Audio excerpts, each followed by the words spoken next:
Pakistan cricket team ऑस्ट्रेलियाई team के खिलाफ 3 टेस्ट मैचेस की सीरीज की तैयारी में मसरूफ़ है और आज मोहम्मद हफीज़ ने तहफ़्फ़ुज़ात का इज़हार किया है प्रैक्टिस मैच के ऊपर। उनका क्या कहना है इसके ऊपर बात करेंगे। और पहले मैच के हवाले से आज अपडेट जारी की है कि उनके जो मुतबादिल हैं, पहले मैच में जो इब्रार अहमद नहीं खेल रहे तो उनके मुतबादिल कब पर्थ पहुंच रहे हैं, उनके खेलने के कितने चांसेस हैं, इसके ऊपर बात करेंगे। जबकि नेशनल T20 कप 2023 ख़त्म हो चुका है, इसके जो टॉप परफॉर्मर्स हैं वो पाकिस्तान सुपर लीग की ड्राफ्ट में कितने महंगे दामों बिक सकते हैं, उनकी क्या डिमांड हो सकती है, उनकी कैटेगरीज क्या होंगी, इसके ऊपर बात करेंगे। सबसे पहले तो बात करते हैं पाकिस्तान टीम के दौरा ऑस्ट्रेलिया के हवाले से, जहां पर पाकिस्तान टीम पहला प्रैक्टिस मैच ड्रा कराने के बाद पर्थ में मौजूद है। जैसा कि आज हमने सुबह वीडियोस आपके साथ शेयर की थी कि पाकिस्तान टीम पर्थ में आज प्रैक्टिस करने में मसरूफ़ रही और तैयारी कर रही है 14 दिसंबर से शुरू होने वाले पहले टेस्ट मैच के लिए।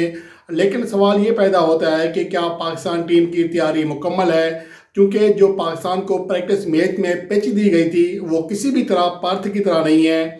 वो एक स्लो पिच थी जो कि अमूमन ऑस्ट्रेलियाई कंडीशन में नहीं ऐसी पिचेस देखने को मिलती, लेकिन पाकिस्तान के लिए उन्होंने स्लो पिच तैयार की थी। शायद इसकी बड़ी वजह यह है कि पाकिस्तान के बैटर्स पहले टेस्ट मैच की जो तेज़ तरीन पिच है उसका सामना करने के लिए पूरी तरह तैयार ना हो सकें, और इसी चीज़ ने भरम किया है मोहम्मद हफीज़ को, जिनका कहना है कि वो पर्थ के जो मैच से पहले जो प्रैक्टिस मैच था उसकी इंतजाम के हवाले से, उसकी जो कंडीशन थी, इस मैच की अहमियत के हवाले से जो इंतजाम किए गए थे उनसे किसी भी तरह मुतमईन नहीं है।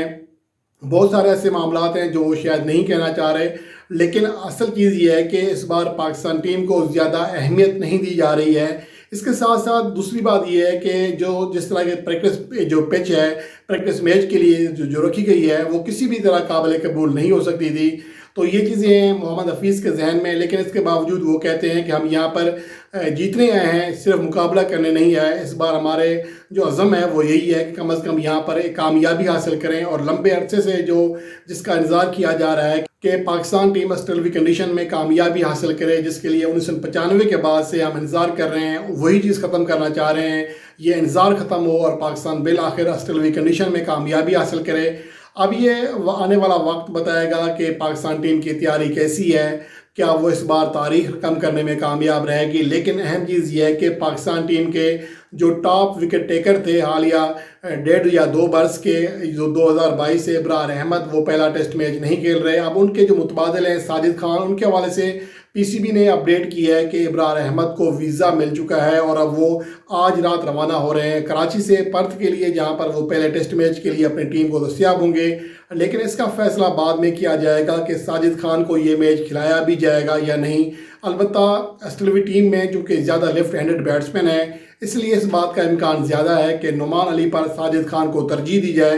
हालांकि अगर कारकर्दगी के अतबार से देखा जाए तो नुमान अली पाकिस्तान के दूसरे टॉप विकेट टेकर हैं। दूसरी जानिब साजिद खान की जो कारकर्दगी है वो ज़्यादा बेहतर नहीं रही है। इवन कि हालिया कायद आज़म ट्रॉफी में भी उनकी कारकर्दगी एवरेज लेवल की थी, लेकिन उन्हें बहरहाल एक बार फिर मौका दिया जा रहा है। अब देखना ये है कि पीसीबी की मैनेजमेंट का ये फैसला किस कदर कारआमद साबित हो सकता है। हालांकि ज़ाहिद महमूद जो कि लेग स्पिनर हैं, उनकी गेंद बहुत ज़्यादा टर्न होती है, गो के लाइन और लेंथ का उन्हें मसला दरपेश है, लेकिन वो विकेट टेकिंग एबिलिटी रखते हैं जिसकी वजह से उनको तरजीह दी जा सकती थी। लेकिन बहरहाल साजिद खान को लिया गया है जो कि अपनी आखिरी सीरीज़ में बुरी तरह फेल हुए थे, और अपनी पहली सीरीज़ जो कि जिम्बाब्वे में खेली थी, तो जिम्बाब्वे के खिलाफ 2 टेस्ट मैचेस की सीरीज़ में वो सिर्फ 2 विकेट हासिल कर सके थे, 3 इनिंग्स में विकेट लेस रहे थे। और ऑस्ट्रेलियाई टीम के खिलाफ जो आखिरी सीरीज़ खेली थी 3 टेस्ट मैचेस पर मुश्तमिल, उसमें सिर्फ 4 विकेट हासिल की थी। तो उनकी कारकर्दगी में ज़्यादा बेहतर नहीं रही है। अलबत्ता मीरपुर टेस्ट में बांग्लादेश के खिलाफ वो 12 विकेट हासिल करने में कामयाब रहे थे, जिसमें इनिंग्स में 8 विकेटें भी शामिल थी।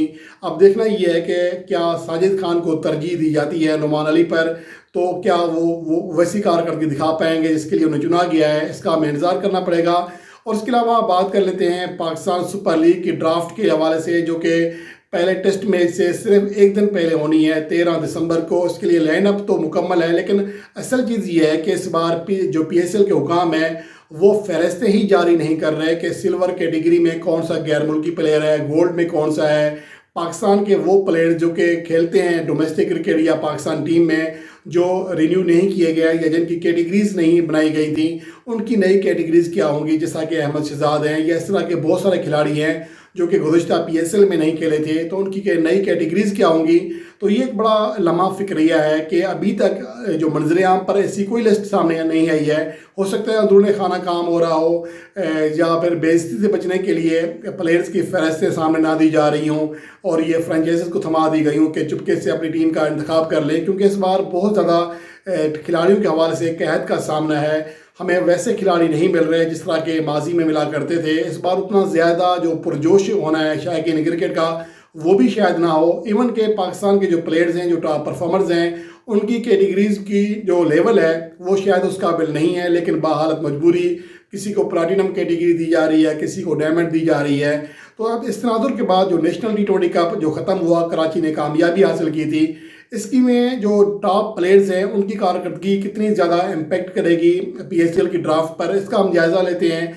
साहबजादा फरहान जो कि हर साल नेशनल T20 कप के टॉप परफॉर्मर होते हैं, वो उन्हें गुज़श्ता PSL में भी मौका नहीं दिया गया था। उन्हें PSL में कोई लेता ही नहीं है, ना ही पाकिस्तान टीम में चांस मिलता है, ना ही उन्हें PSL में चांस मिलता है। हालांकि हर साल वो परफॉर्मेंस देते हैं और इस टूर्नामेंट में वो सबसे ज़्यादा रन करने वाले खिलाड़ी हैं। 12 मैचेस में 452 रन बनाए, 1 सेंचुरी, 4 फिफ्टियाँ बनाई, सबसे ज़्यादा 55 चौके लगाए, सबसे ज़्यादा 29 छक्के लगाए, 173 का स्ट्राइक रेट रहा, बल्कि 178 का स्ट्राइक रेट रहा, लगभग 179 का स्ट्राइक रेट था, 178.90।